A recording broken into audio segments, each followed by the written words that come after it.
Selamat pagi para mahasiswa yang terkasih. Perkenalkan saya Elias Anwar, dosen mata kuliah Agama Katolik.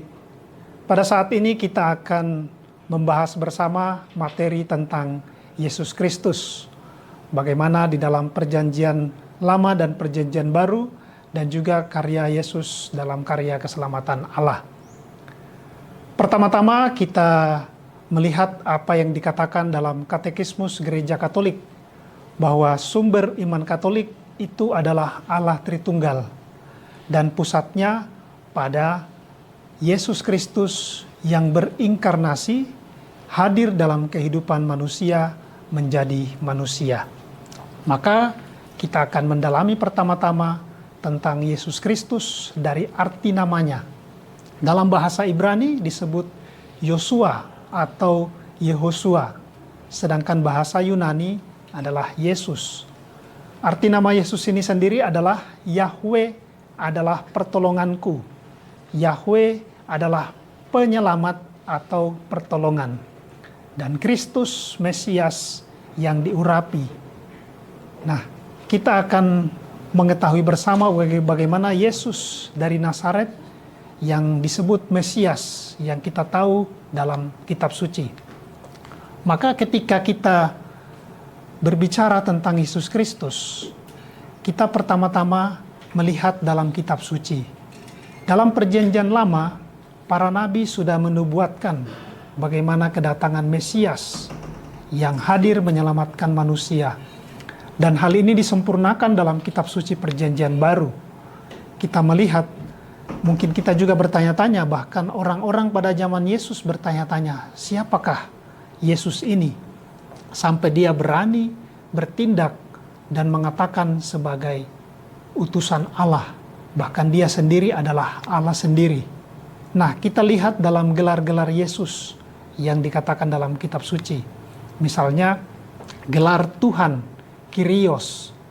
Gelar Tuhan ini menunjukkan bagaimana kedudukan dan peranan Yesus sebagai tokoh yang diurapi Allah. Kita bisa lihat dalam Injil Lukas bab 2 ayat 11. Bagaimana Yesus memiliki wibawa yang mulia. Gelar Tuhan ini juga dikaitkan dengan peranan Yesus sebagai penyelamat manusia. Yaitu Yesus memiliki kuasa yang menyelamatkan. Dan gelar Tuhan ini erat sekali hubungannya dengan Tuhan yang akan datang kembali dalam kemuliaannya. Jadi orang Kristen mendambakan kedatangan Yesus kembali dalam kemuliaannya itu pada akhir zaman. Jadi Tuhan Yesus memiliki kuasa dan wewenang untuk mengadili dan menghakimi. Maka gelar Tuhan ini adalah gelar yang syarat dengan wibawa atau kekuasaan Yesus. Nah, ini gelar Yesus sebagai Tuhan yang terasa istimewa juga dalam semua doa dan ibadat orang-orang Kristiani. Yang berikut, gelar Yesus sebagai anak Allah.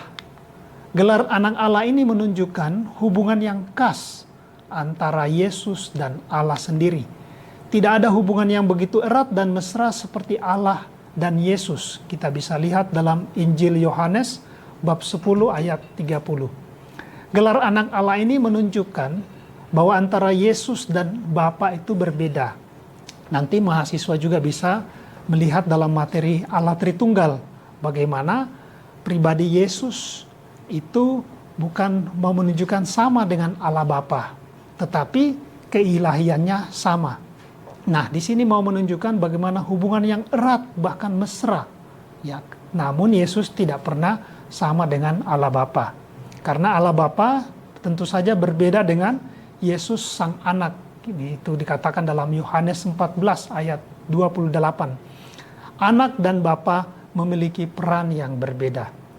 Lalu gelar anak Allah ini menunjukkan hubungan Bapa dan anak yang begitu istimewa, sekaligus menunjukkan segi ketaatan. Anak yang taat kepada Bapa. Yohanes 4 ayat 34. Dan Yesus datang untuk melaksanakan kehendak Bapa dan seluruh hidupnya diperuntukkan untuk Bapa. Dan dia taat sampai mati di kayu salib. Nanti kita lihat di bagian kedua bagaimana karya keselamatan Allah hadir dalam peristiwa salib wafat dan kebangkitan Kristus.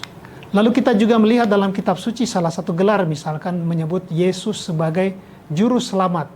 Yesus datang untuk menyelamatkan manusia dari dosa. Tidak ada nama lain yang begitu erat dihubungkan dengan keselamatan. Kita bisa lihat dalam kitab suci Kisah Para Rasul bab 4 ayat 12. Siapa yang menyerukan namanya akan selamat. Dan Yesus yakin bahwa karyanya memang sangat berhubungan erat dengan karya keselamatan. Karena untuk itulah dia diutus oleh Bapa. Maka untuk semakin menegaskan pembelajaran kita tentang Yesus Kristus, kita akan lihat secara khusus dalam Injil. Keempat Injil menegaskan bahwa Bapa di surga bersabda dan berkarya melalui Yesus putranya. Karya-karya Yesus juga adalah karya-karya Bapa. Dan Yesus adalah puncak pewahyuan diri Allah. Itu sangat jelas dikatakan dalam Injil Yohanes bab 1 ayat 14. Nah, Yesus disebut sebagai puncak pewahyuan. Itu di mana kita bisa lihat. Saya tadi katakan di dalam Injil Yohanes bagaimana Yesus menyampaikan apa yang dikehendaki oleh Bapa.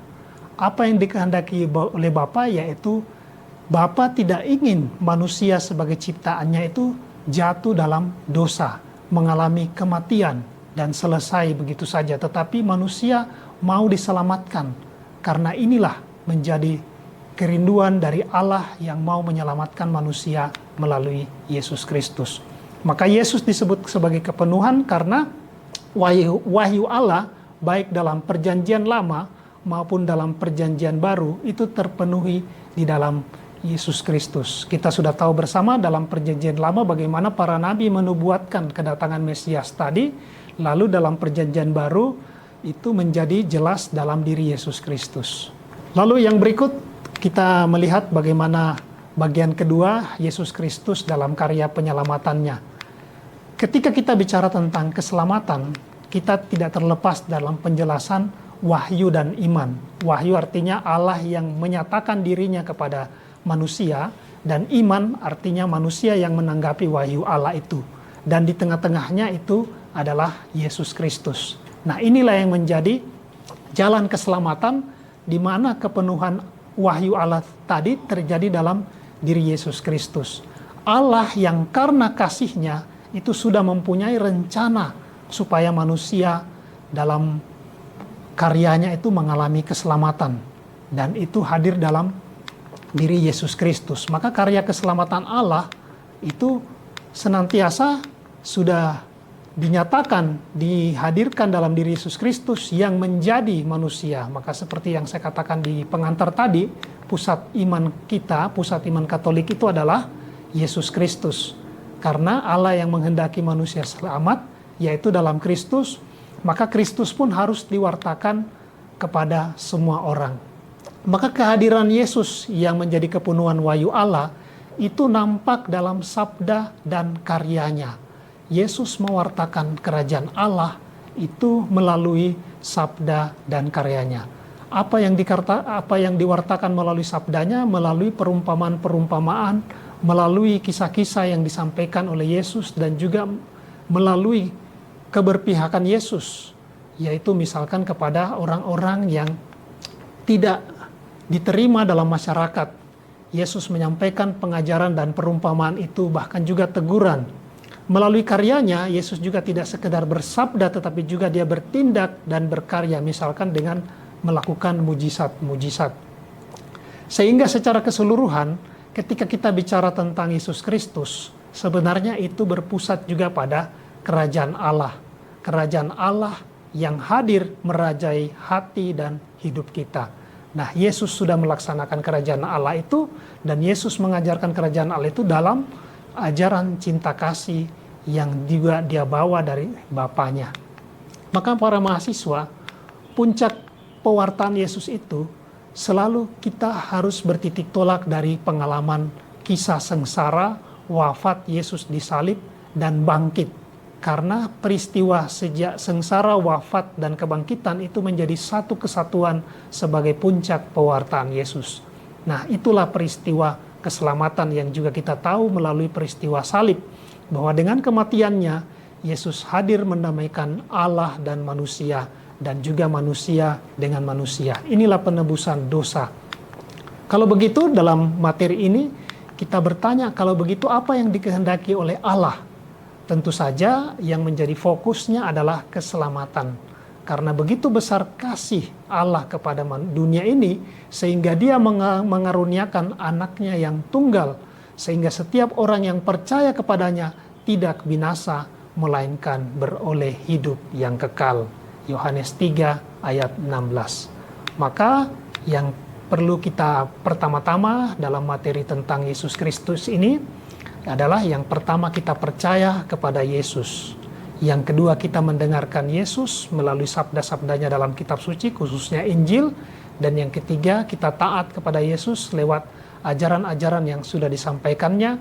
Dan akhirnya juga kita menyerahkan diri secara total kepada Yesus. Ketika kita melakukan langkah-langkah itu, pada saat itulah kita juga semakin mewujudkan kerajaan Allah dalam hidup kita. Maka ketika kita bicara tentang kerajaan Allah, pusatnya adalah Yesus Kristus yang hadir dan hidup dalam diri kita. Demikian materi tentang Yesus Kristus. Semoga ini menjadi bahan refleksi dan permenungan juga bagi kita semua, khususnya para mahasiswa, bisa bertanya, menurut saya, siapakah Yesus Kristus dalam hidup saya? Terima kasih.